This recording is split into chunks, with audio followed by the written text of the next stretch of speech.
Sir, endosulfan ബാധിതരെ കുറിച്ച് പറഞ്ഞു.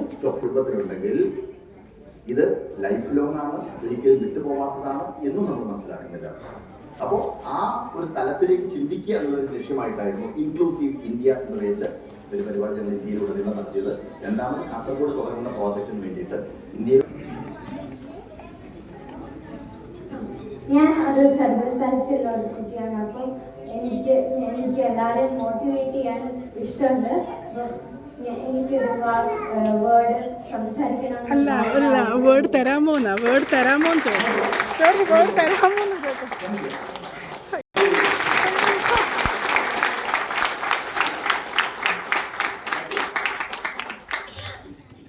ഞാൻ നിങ്ങളോട് ഒരു ചെറിയ കഥ പറയാം.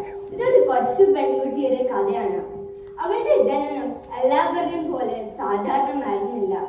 അവളുടെ അച്ഛന്റെയും അമ്മയുടെയും കൈകളിൽ പിടിക്കാൻ പറ്റാത്ത അത്രയും ചെറിയ കുഞ്ഞ്.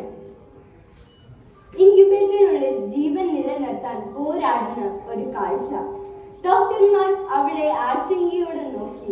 എന്നിട്ട് അമ്മയോട് പറഞ്ഞു, ഇവൾ ജീവിക്കാൻ സാധ്യത കുറവാണ്. ഇവൾക്ക് ശ്വാസം എടുക്കാൻ തന്നെ വളരെ ബുദ്ധിമുട്ടായിരിക്കും. അപ്പോൾ അമ്മയുടെ കണ്ണ് നിറഞ്ഞു. അച്ഛൻ ഇരുമ്പ് മനസ്സോടെ നിലകൊണ്ടു. ഡോക്ടർമാരോടൊപ്പം അവളെ കാത്തു സൂക്ഷിക്കാൻ നഴ്സുമാർ ഉണ്ടായിരുന്നു.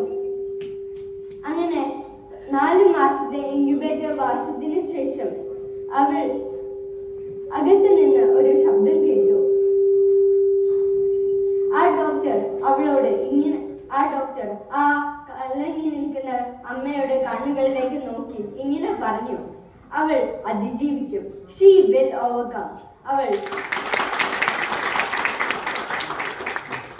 അവൾ പോരാടും. She is a fighter.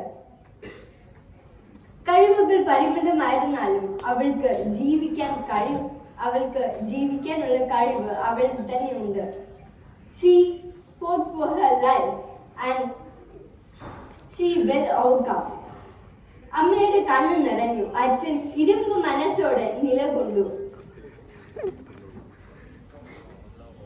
അങ്ങനെ അവൾ കുറച്ചു മാസത്തിനു ശേഷം നടന്നു. അവൾ വേദികളിലെത്തി. അവൾ പഠിച്ചു.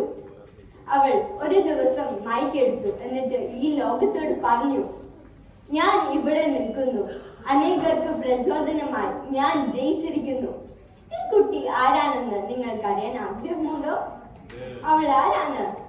അവളാണ് ഞാൻ. ഇത്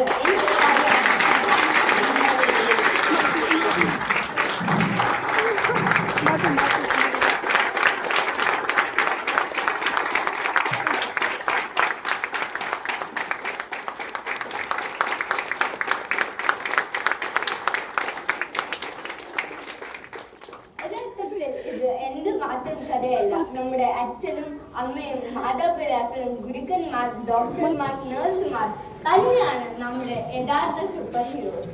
അവരെ സ്നേഹിക്കൂ, അവരെ ആദരിക്കൂ. ഇതാണ് എൻ്റെ മനസ്സിൽ നിന്നുള്ള നിങ്ങൾക്കായുള്ള സന്ദേശം. നന്ദി.